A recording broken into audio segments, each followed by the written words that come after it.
जब लक्ष्मी और शनि मिल जाएं तो विधि भी चकित रह जाए, और जब नारद उनके जाल में फंसे तो एक नई लीला का आरंभ होता है। नमस्कार, स्वागत है आप सभी का रुचि ज्ञान Ganga audio book YouTube channel में, और आप सुन रहे हैं the legend of the goddess book के हिंदी रूपांतरण। तो चलिए अध्याय 8 को प्रारंभ करते हैं और इस रहस्य को जानते हैं। अगर आपको ये श्रवण अच्छा लगे तो कृपया लाइक, शेयर और सब्सक्राइब करना ना भूलें। अगर आपकी कोई प्रतिक्रिया है तो आप कमेंट सेक्शन में जाकर कमेंट करके हमें बता सकते हैं। आपके हर शब्द से हमें नई प्रेरणा मिलती है। तो चलिए अध्याय 8 और छंद 8 का रहस्य जानते हैं। क्षुत पिपासा मलम ज्येष्ठ लक्ष्मीम नास्यमहम अभूति मस समधिम च सर्वम निर्नुदा में ग्रहात। लक्ष्मी तंत्र का शास्त्र, जिसमें माँ देवी अपने स्वयं के नामों और श्री सूक्तम में निहित विभिन्न मंत्रों का वर्णन करती हैं, दिव्य माँ द्वारा इस मंत्र का प्रत्यक्ष विवरण छोड़ देती हैं। ऐसा संभवतः इसलिए है क्योंकि इसमें कोई अंतर्निहित वरदान या सकारात्मक मंत्र नहीं है। अध्याय 8 लक्ष्मी और शनि, नारद को फंसाओ। श्लोक 8 श्री सूक्त के 16 श्लोकों में से 2 श्लोक ऐसे हैं जिनमें कोई मंत्र नहीं निकला है। ऐसा ही एक श्लोक 8वां है और दूसरा 16वां। 16वां श्लोक वह है जिसे हम फलश्रुति कहते हैं, जिसका अर्थ है परिणाम। इसे पुरस्कार या पुरस्कार का वादा समझे। अगर आपके माता पिता ने आपसे कोई वादा किया है, जैसे कि अगर आप पढ़ाई करेंगे तो वे आपको नया फ़ोन खरीद कर देंगे, तो आप हमेशा उन्हें उनके वादे की याद दिला रहे हैं। फलश्रुति मूल रूप से बस यही है, वह याद दिलाता है कि यह वेदों का वचन है, ऋषियों का वचन है कि अगर आप यह करेंगे तो जो वे आपसे करने के लिए कहते हैं तो आपको एक निश्चित पुरस्कार दिया जाएगा। इसलिए यह पूरी तरह से समझ में आता है कि 16वें श्लोक से साधना के लिए कोई मंत्र नहीं है। यह सब एक परिणाम का वादा है आखिरकार। लेकिन विशेष रूप से दिलचस्प बात यह है कि 8वां श्लोक फलश्रुति नहीं है, और फिर भी इस श्लोक में कोई स्वतंत्र मंत्र नहीं मिलता। इसमें कोई आश्चर्य नहीं है कि इस श्लोक को सबसे पहले पौराणिक भ्रमणशील ऋषि नारद ने जीवंत किया था, क्योंकि भगवान विष्णु की भक्ति में दृढ़ होने के कारण उनकी कोई इच्छा नहीं रहती। यह श्लोक वास्तव में माँ देवी से सीधे कुछ नहीं मांगता। यह देवी से प्रकट होने का अनुरोध नहीं करता, न ही यह विशिष्ट उपहार मांगता है। इसके बजाय यह केवल अपील करता है कि भूख, प्यास, शक्ति की चाह और दुख जैसी चीज़ों को जीवन से निकाल दिया जाए। यह केवल यह चाहता है कि जो चीज़ें हमें परेशान करती हैं उन्हें हटा दिया जाए। इस श्लोक में अलक्ष्मी का संदर्भ दिया गया है, जो लक्ष्मी नहीं है, जो अवांछनीय है, जिन्हें लक्ष्मी की बड़ी बहन माना जाता है। इसके पीछे गूढ़ विचार यह है कि जो हम चाहते हैं उसे पाने के लिए हमें बहुत सारे कष्टों और अवांछनीय संघर्षों से गुजरना पड़ता है। सहजता प्राप्त करने के लिए हमें बहुत प्रयास करना पड़ता है। सीधे शब्दों में कहें तो लक्ष्मी को पाने के लिए आपको अलक्ष्मी से होकर गुजरना होगा। नारद ने यह श्लोक इसलिए चुना क्योंकि उन्होंने भगवान विष्णु के अलावा कभी किसी और से प्रार्थना नहीं की थी। इसलिए जब समय आया तो वह श्री सूक्तम के इस मंत्र का जाप करने के लिए सही व्यक्ति थे, क्योंकि नारद के पास मांगने के लिए कुछ भी नहीं था। वास्तव में उन्हें उनके पिता ब्रह्मा और उनके अपने भाई दक्ष प्रजापति ने शाप दिया था। वे ब्रह्मा के मन से उत्पन्न मानस पुत्र हैं, जो चाहते थे कि वे गृहस्थ जीवन जिएं, लेकिन नारद के विचार कुछ और ही थे। अपने पिता के बार बार आग्रह करने पर एक दिन नारद ने स्पष्ट शब्दों में अपना इरादा स्पष्ट कर दिया। पिताजी, मैं गृहस्थ नहीं बनना चाहता। नारद ने कहा, मैं पवित्र नाम का जप करना चाहता हूँ और बस नारायण नारायण कहते हुए अपना जीवन व्यतीत करना चाहता हूँ। मुझे और कुछ नहीं चाहिए, मुझे और कुछ नहीं चाहिए, और मुझे कुछ भी नहीं चाहिए जो मुझे मोहित करे या किसी भी रूप या आकार में मुझे प्रभावित करे। यह मेरा अंतिम निर्णय है और कुछ भी इसे कभी नहीं बदला जा सकता। तुम इतने हास्यास्पद पुत्र हो, ब्रह्मा ने उत्तेजना से भरे हुए कहा। तो फिर ऐसा ही हो। तुम्हारा भी कभी कोई परिवार नहीं होगा और तुम ब्रह्मांड में बीड़ा बजाते हुए घूमते रहोगे जैसा कोई नहीं हो। किसी भी यज्ञ में तुम्हें कभी कोई आहुति नहीं दी जाएगी, ना ही कोई हिस्सा देवताओं से आएगा। अब दक्ष प्रजापति भी ब्रह्मा के पुत्र हैं और उन्हें हमेशा किसी भी यज्ञ में पहली आहुति मिलती है। हम इसे ओम प्रजापतये स्वाहा कहकर समझाते हैं। लेकिन नारद ऐसे व्यक्ति नहीं थे जो अपने पिता से माफी मांगते और उनका मन बदल देते। इसके बजाय उन्होंने कहा, यह घिनौना व्यवहार बिल्कुल भी उचित नहीं है। आपने मुझे गालियां देना और कोसना शुरू कर दिया है, इसलिए मैं भी आपको कोसता हूँ। आपको भी किसी भी यज्ञ में कभी कोई आहुति नहीं दी जाएगी। लोग विष्णु और शिव के लिए मंदिर बनाएंगे, लेकिन आपके लिए कोई नहीं होगा, भले ही आप निर्माता हो। लोग आपके साथ कोई भी संबंध नहीं रखना चाहेंगे, इसलिए जो कुछ हुआ उसके कारण पुष्कर के अलावा ब्रह्मा के लिए कोई पूजा मंदिर नहीं है। और नारद यह कहते हुए अपने रास्ते पर चले गए। नारायण नारायण नारायण। जब उनके भाई दक्ष के बेटों का विवाह होने वाला था तो नारद ने अपने भतीजों को सलाह दी कि गृहस्थ जीवन इतना आसान नहीं है। हालांकि इसमें बहुत संतुष्टि और सुख है, लेकिन व्यक्ति को हमेशा अपने पैरों पर खड़ा रहना चाहिए। नारद ने जोर देकर कहा कि विवाह निरंतर लेन देन के बारे में है। आपको अपने परिवार के लिए लगातार और अथक काम करना होगा। उनके भतीजे सहमति में सिर हिलाते दिखे। उनके खुले दिमाग को देखकर नारद ने कहा, शादी हो जाने के बाद तुम ज्यादा घूम फिर नहीं पाओगे। घर के काम तुम्हें पूरी तरह से बांध देंगे। क्यों ना तुम पहले दुनिया को थोड़ा घूमकर देखो और देखो कि तुम अपने जीवन से वास्तव में क्या चाहते हो। मेरा सुझाव है कि तुम ब्रह्मांड का चक्कर लगाओ और बस एक नज़र डालो। क्या तुम जानते हो कि यह कितना विशाल है? उन्होंने एक स्वर में अपना सिर हिलाया। तुमने अभी तक ब्रह्मांड को देखा ही नहीं है और तुम गृहस्थ बनकर बच्चों का पालन पोषण करना चाहते हो। नारद ने उन्हें डांटा, कम से कम ब्रह्मांड का चक्कर लगाओ और देखो कि यह कितना बड़ा और सुंदर है। अगर तुम्हें लगता है कि तुम अपनी यात्रा के अंत में शादी के लिए तैयार हो तो तुम हमेशा ऐसा कर सकते हो। और इसलिए नारद ने उन्हें एक ऐसी यात्रा पर भेज दिया जहां से वे कभी वापस नहीं लौटेंगे, क्योंकि ब्रह्मांड का कोई अंत नहीं है। बेचारे मासूम आत्माएं यह सोचकर यात्रा पर निकल पड़े कि वे वापस लौटने पर शादी कर लेंगे, लेकिन वे कभी वापस नहीं आए, क्योंकि अनंत ब्रह्मांड में हमेशा जाने और खुद को खोने के लिए अधिक से अधिक स्थान होते हैं। जब दक्ष को पता चला तो उन्होंने कहा, नारद, तुम किस तरह के भाई हो? मेरे बेटे शादी करके मानव जाति का विस्तार कर सकते थे, लेकिन तुमने उन्हें एक ऐसी यात्रा पर भेज दिया जहां से वे कभी वापस नहीं आ सकते। मैं तुम्हारी निंदा करता हूँ।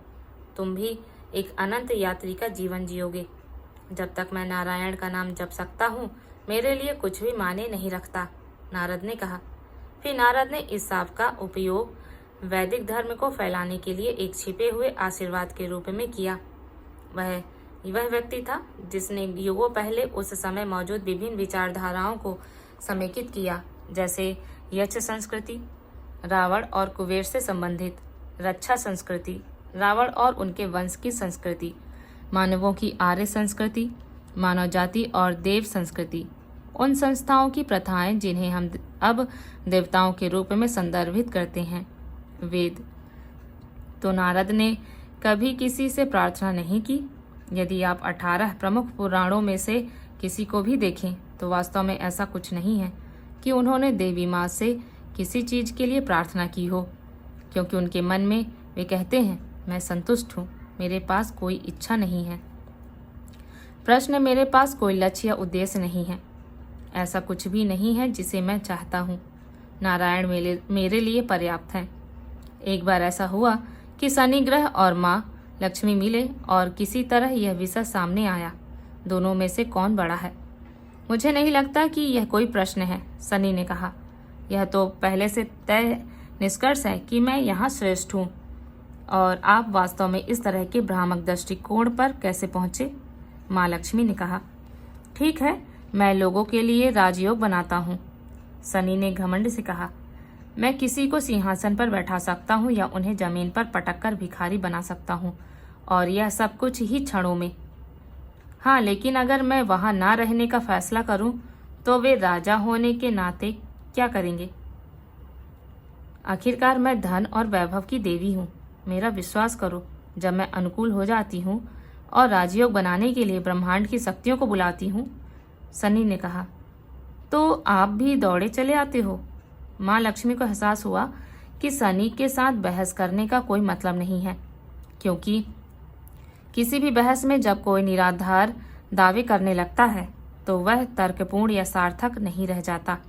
इसलिए वे सहमत हुए कि इस सवाल को सुलझाने का सबसे अच्छा तरीका किसी दूसरे व्यक्ति की राय लेना होगा, कोई ऐसा व्यक्ति जो पक्षपाती न हो। और इसलिए वे सृष्टिकर्ता ब्रह्मा के पास गए और उनसे पूछा, महाराज, हमारे पास एक सवाल है, कृपया इसे हमारे लिए सुलझाएं। हम दोनों में से कौन बड़ा है? ब्रह्मा ने उत्तर दिया, मैं उसमें नहीं पड़ना चाहता। यह कोई जीत वाली स्थिति नहीं है। उसने सोचा कि अगर वह सनी को नाराज करते हैं तो यह उसके लिए अच्छा नहीं होगा, और अगर वह देवी माँ को नाराज करते हैं तो वह इससे भी कोई फायदा नहीं होगा। इसलिए उन्होंने कहा, मैं बूढ़ा हो गया हूँ और इन सब चीज़ों से गुजर चुका हूँ, मुझे ज़्यादा कुछ नहीं पता। तो आप विष्णु के पास क्यों नहीं जाते? उनके पास हर चीज़ का जवाब है, इसलिए उनसे पूछिए। माँ लक्ष्मी ने सोचा कि अगर वह भगवान विष्णु के पास जाएंगी तो यह थोड़ा मुश्किल हो जाएगा कि जब वह उनकी पत्नी है तो वह उनसे कैसे असहमत होंगे, लेकिन उन्हें एहसास हुआ कि यह वास्तव में उनके पक्ष में काम कर सकता है, क्योंकि भगवान को उनका पक्ष लेना होगा। इसलिए वे विष्णु के पास गईं और उनसे पूछा कि उन्हें कौन बड़ा लगता है। एक तरफ विष्णु ने शनि को देखा, जो उनका भतीजा था। ऐसा इसलिए था क्योंकि शनि भगवान विष्णु के पुत्र थे। भगवान सूर्य भगवान विष्णु के चचेरे भाई थे, जो उसी कुल देवताओं से थे। दूसरी ओर उनकी अपनी पत्नी थी। विष्णु ने सोचा, मुझे उनमें से किसी को भी परेशान नहीं करना चाहिए। एक मेरे बेटे जैसा है और दूसरा मेरा बेहतर आधा है। देखो, अभी मैं बहुत थक गया हूँ, मुझे आराम करने की ज़रूरत है। विष्णु ने कहा, आपको भगवान शिव के पास जाना चाहिए। वह समाधि ध्यान में गहराई से जाएंगे और आपको बताएंगे कि कौन बड़ा है। शनि और लक्ष्मी ने फैसला किया कि चूंकि वे पहले से ही इतनी दूर आ चुके हैं और इतना प्रयास किया है, इसलिए उन्हें पूरी तरह से जाना चाहिए और शिव से भी सवाल करना चाहिए, इसमें से बड़ा कौन है। शनि और लक्ष्मी ने भोलेनाथ से पूछा। भगवान शिव ने इस द्वंद्व को देखा, पूरी स्थिति की दुविधा को देखा और कहा, मैं यहाँ सारा दिन बैठा रहता हूँ। आपको पता है, मैं दुनिया भर में नहीं घूमा हूँ, लेकिन एक व्यक्ति है जो घूमा है, वो है नारद। तो उन्होंने सबको देखा है, वह बस इधर उधर घूमते रहते हैं। मुझे लगता है कि इस प्रश्न का जवाब देने के लिए वह सबसे अच्छे व्यक्ति हैं। इसलिए अगर तुम्हें कोई आपत्ति ना हो तो मैं अपने ध्यान में वापस चला जाऊंगा और तुम उनके पास जा सकते हो। वास्तव में वह सब कोने के पास ही हैं। माँ देवी और शनि नारद के पास पहुंचे और कहा, देवर्षि, हमारे पास आपके लिए एक प्रश्न है और आप अब फाइल को किसी और को नहीं भेज सकते। आपको इसे हल करना होगा, आपको उत्तर देना होगा, क्योंकि हम अब पवित्र त्रिदेवों के पास जा चुके हैं और आप अकेले ही बचे हैं, इसलिए आपको हमारे लिए इसका उत्तर देना होगा। नारद ने कहा, क्या है? हम में से कौन बड़ा है? उन्होंने बिना किसी बात को घुमाए फिराए पूछा। ओह, मैं समझ गया, सदियों पुराना सवाल। नारद मुस्कुराए, बस खिलाड़ी बदल गए हैं। अच्छा, सच बताऊं तो तुम दोनों ही समान रूप से महान हो। तुम इस मामले से बच नहीं सकते देवर्षि, शनि और माँ लक्ष्मी ने एक स्वर में कहा। बस हमें बताओ, कौन महान है? नारद ने शनि की ओर देखा और फिर माँ देवी की ओर मुड़े। यह बहुत पेचीदा सवाल है, उन्होंने कहा। कुछ सवालों का कोई जवाब नहीं होता। हम कोई दार्शनिक चिंतन नहीं सुनना चाहते, हमें बस एक उत्तर चाहिए। हमारे लिए इसे हल करिए और हम आपके खिलाफ कुछ नहीं कहेंगे और ना ही करेंगे। ठीक है, तो फिर आप दोनों उस पेड़ के पास क्यों नहीं चलते और फिर मेरे पास लौट आइए, और आपकी चाल मैं देखना चाहता हूँ। दोनों ने ऐसा ही किया और जब वे लौटे तो नारद ने फिर भी वही जवाब दिया और कहा, मुझे अब भी लगता है कि आप दोनों महान हैं, एक दूसरे के बराबर हैं। नारद वे गरजे, अगर आपने यह बात एक बार और दोहराई तो हम आपको श्राप दे देंगे। हमें कोई बेहतर जवाब दीजिए। ठीक है, उन्होंने कहा, कृपया मेरे लिए फिर से चलें। अब यह पूरी तरह से स्पष्ट है। नारद ने उन्हें एक बार फिर से चलते हुए देखने की बात कहा। सनी, जब आप दूर जा रहे हैं तो आप अच्छे लगने लगते हैं, और हे लक्ष्मी, जब आप मेरी ओर आ रही हैं तो आप मुझे सबसे अच्छी लगती हैं। नारायण नारायण, उन्होंने आगे कहा, और अब मैं यहाँ से जा रहा हूँ। नारद के जीवन से सीखने वाली एक बात यह है कि वैदिक धर्म और नारायण की महिमा का प्रचार करने के लिए उनका समर्पण और कभी भी किसी से या कहीं और से कुछ भी नहीं मांगना। अब जब आपके पास उस तरह का एकाग्र ध्यान है, जब आपका समर्पण उस हद तक श्रेष्ठ है, जब आपकी भक्ति प्रकृति में इतनी विलक्षण है, तो आपके जीवन में उतार चढ़ाव हो सकते हैं। वास्तव में होंगे, लेकिन आप हर तूफान का सामना करेंगे। कुछ भी आपको कुचल नहीं पाएगा, या आपको हिला नहीं पाएगा, या आपको विस्थापित नहीं कर पाएगा, क्योंकि आप दृढ़ता से लंगर डाले हुए हैं। यही कारण है कि साधना में या जीवन के अन्य क्षेत्रों में बस ध्यान केंद्रित रखना महत्वपूर्ण है, और अपनी भक्ति को केवल उसी पर केंद्रित करें जिस पर आप बनना चाहते हैं।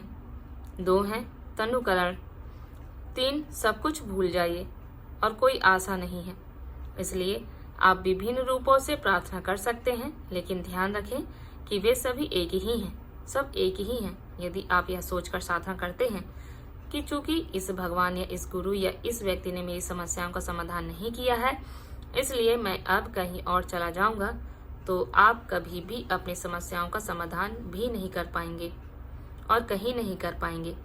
यदि आप इसके बजाय कहते हैं, मुझे धैर्य रखने दीजिए, मुझे इसे जारी रखने दो, तो कुछ अद्भुत घटित होगा। समुद्र मंथन का सार यही है, मंथन का गहन कार्य। इसके लिए समय, सर्वोच्च प्रयास, अटूट दृढ़ता और अथक दृढ़ता की आवश्यकता होती है। दृढ़ता और ध्यान के बिना साधना कम परिणाम देती है, और फिर भी इसके मूल में यह भक्ति और आशा से प्रेरित है। इस रसायन मिश्रण से कोई भी तत्व हटा दे और प्रयास विफल हो जाता है। कुल मिलाकर श्री सूक्तम की साधना का मतलब यह नहीं है कि किसी तरह सभी महान चीजें आपके जीवन में स्थायी हो जाएंगी। कुछ भी हमेशा के लिए नहीं बनाया गया है। हाँ, धन रह सकता है, सुख सुविधाएं बनी रह सकती हैं, लेकिन हमेशा के लिए नहीं। कुछ ऐसा जो हमें इस उल्लेखनीय भजन के अगले 9वें श्लोक में भरपूर समझ में आता है। अगर आपको हमारी यह ऑडियो बुक पसंद आई है तो कृपया हमारे ऑडियो बुक को लाइक करें, शेयर करें और रुचि ज्ञान गंगा चैनल को सब्सक्राइब करें। बेल आइकन दबाएं ताकि ऑडियो और वीडियोस अपलोड होते ही आप तक सूचना सर्वप्रथम पहुंच सके। आपके सहयोग और समर्थन के लिए हम तहे दिल से आभारी हैं। धन्यवाद।